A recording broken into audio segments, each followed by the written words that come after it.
নবম দশম second verification list আসবে তো? আমি সে নিয়ে আজকে ডিসকাস করছি। অনেকে প্রশ্ন আছে।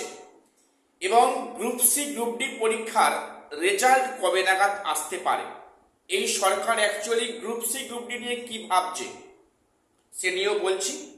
এবং এই গ্রুপ সি গ্রুপ ডি পরীক্ষায় কি এইবার থেকে ইন্টারভিউ প্রক্রিয়া উঠে যাচ্ছে আর ইন্টারভিউ থাকছে না, আমি ডিসকাস করব।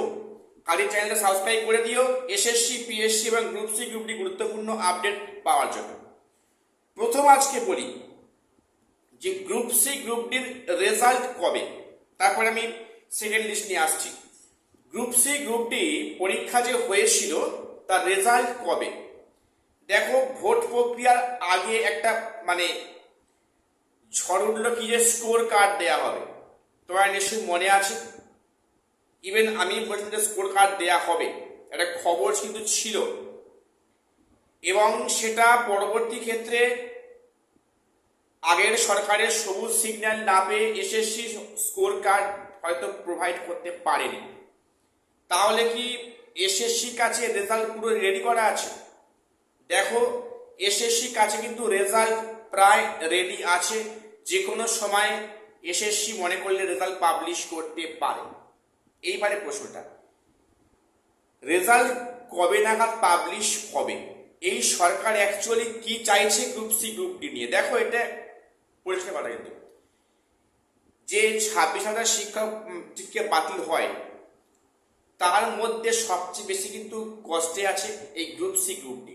এটা বলতে কষ্ট নেই। তারা যেমন বেতন পাচ্ছে না, তার মধ্যে তো অনেক যোগ্যরাও আছে, তারা সেখানে বেতন পাচ্ছে না। ভেবে দেখো কি অবস্থা। এই গ্রুপ সি গ্রুপ ডি নিয়ে এই সরকার কি ভাবছে? গতকাল তো গত পরশু তো সেখানে মন্ত্রিসভার বৈঠক হলো, উচ্চশিক্ষা দপ্তরে অনেক কিছু চেঞ্জেস এলো, সেটা প্রকাশ্যে এলো, কিন্তু এই নিয়োগ নিয়ে কোনো কথা হয়নি। তবে যেটা খবর কিন্তু এই জুন মাসের শেষের দিকে, জুন মাসের লাস্ট উইক নাগাদ বা খুব যদি দেরি হয় জুলাই মাসে কিন্তু মাঝামাঝির মধ্যেই গ্রুপ সি গ্রুপ ডির রেজাল্ট আসবে। তবে এবারে কিন্তু আর স্কোর কার্ড নয়, এবার একেবারে ফাইনাল রেজাল্ট পাবলিশ হবে কাট অফ মার্কস সহ। মোটামুটি ধরো জুন মাসের শুরুর থেকে হয়তো ক্লাস 9, 10, 11, 12 কাজ হয়তো আরম্ভ হবে। এবং সেটা আরম্ভ হলে পরে কিন্তু এই জুন মাসের মোটামুটি শেষের দিকে কিংবা জুলাই মাসের মাঝামাঝির একটু আগে এর মধ্যে group C group D result বেরোনোর প্রবল সম্ভাবনা আছে। এবং সেখানে বললাম স্কোর কার্ড প্রোভাইড করবে না, সেখানে একেবারে ফাইনাল রেজাল্ট অর্থাৎ প্রিলিমিনারি ইন্টারভিউ লিস্ট পাবলিশ করবে। এবারে যে প্রশ্নটা কয়েকদিন করেছ যে এই পরীক্ষায় যে গ্রুপ সি গ্রুপ ডি এখান থেকে কি ইন্টারভিউ প্রক্রিয়া উঠে যাচ্ছে? দেখো, ইন্টারভিউ প্রক্রিয়া উঠে যাচ্ছে এই খবরটা যেমন সত্য, তেমন এটাও সত্য এই এসএসসি 2025 যে গ্রুপ সি গ্রুপ ডি এখানে এটি অ্যাপ্লিকেবল হবে না। কারণ সেখানে গেজেটে পরিষ্কার উল্লেখ করা আছে যে ইন্টারভিউ সেখানে ভিত্তিতে মেরিট লিস্ট করা হবে। কাজেই এই যেটা পরীক্ষা হয়েছে অনগোয়িং প্রসেস, এখানে যেমন ইন্টারভিউ থাকবে এটা পরিষ্কার ইঙ্গিত। হয়তো পরবর্তী ক্ষেত্রে যখন এই সরকার নতুন করে গ্রুপ সি গ্রুপ ডি নিয়োগ করবে তখন সেখানে একাডেমিক্স মার্কস এবং ইন্টারভিউ গুরুত্ব সত্যি কমবে। তবে যেটা গেজেট পাবলিশ হয়েছে সেই মোতাবেক পরীক্ষা ক্যান্ডিডেটরা দিয়েছে, রেজাল্টের অপেক্ষা।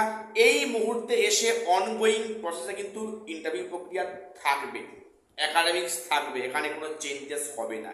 চেঞ্জ হবে এর পরের ক্ষেত্রে। দেখে আমি প্রশ্ন অনেক করেছ, পরিষ্কার শুনে নাও। গ্রুপ সি গ্রুপ ডি 2025 যেটা পরীক্ষা তোমরা দিয়েছো, রেজাল্টের অপেক্ষায় আছো, এতে কিন্তু ইন্টারভিউ প্রক্রিয়া থাকবে, ইন্টারভিউ একাডেমিক্স থাকছে। এর পরের যখন নতুন করে নিয়োগ হবে তখন এই কিন্তু সরকার এই ইন্টারভিউ আর একাডেমিকের গুরুত্ব অনেকটা কমিয়ে দেবে, বা নাও থাকতে পারে, এমনটাই খবর। তো এবারে প্রশ্নটা যেটা মোস্ট পয়েন্ট কোশ্চেন, সেটা কি যে নবম দশমের সেকেন্ড ভেরিফিকেশন লিস্ট কি আসবে কিনা। একজন আমাকে বলেছো যে যে আপনি বলেছিলেন নবম দশমের সেকেন্ড লিস্ট আসবে, সত্যি কি আসবে বা ঠিক আসবে তো? দেখো আমি ওনাকে বলি বা তাকে বলি যে নবম দশমের সেকেন্ড ভেরিফিকেশন লিস্ট আসবে, আমি আবারও বলছি আসবে। তবে এখানে একটা ধাক্কা খেলো, এক্সপায়ারি অফ প্যানেল।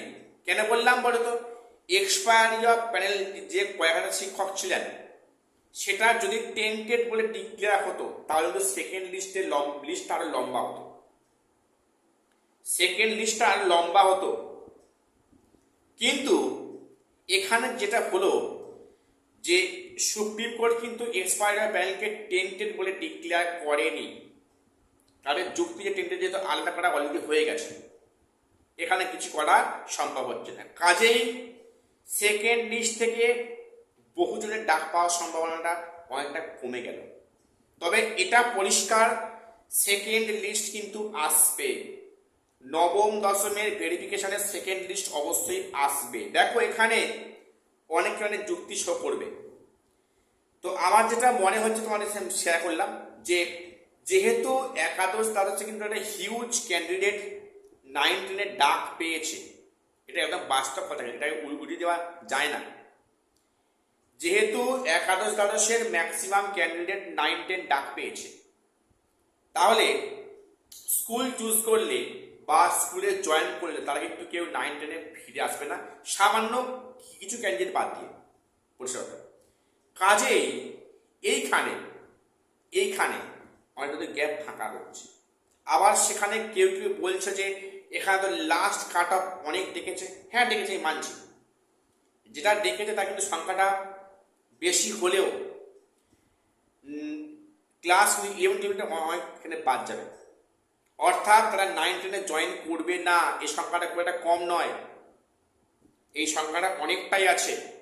কাজে এটা পরিষ্কার ইঙ্গিত কিন্তু সেকেন্ড ভেরিফিকেশন লিস্ট 9-10 আসবে, এবং সেটা কিন্তু খুব বেশি হয়তো হবে না, কিন্তু আসবে। অর্থাৎ আমি আবারও বলছি যে নবম দশমে যারা বিভিন্ন সাবজেক্টে কাট অফ মার্কস থেকে 1-2 কম আছো, তোমরা কিন্তু এখন থেকে ইন্টারভিউ তৈরি হও। কারণ এবার যদি একবার প্রক্রিয়া শুরু হয় তাহলে মানে ঝড়ে পর্যন্ত প্রক্রিয়া আগাবে, এই প্রক্রিয়া থামবে না।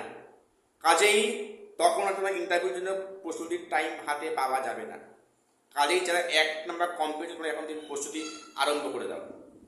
এটুকুই আপডেট দেওয়ার ছিল, চ্যানেলটা সাবস্ক্রাইব করে দিও এসএসসি, পিএসসি এবং গ্রুপ সি গুরুত্বপূর্ণ আপডেট পাওয়ার জন্য। আর শেষ করলাম, দেখা হচ্ছে পরে কোনো ভিডিওতে।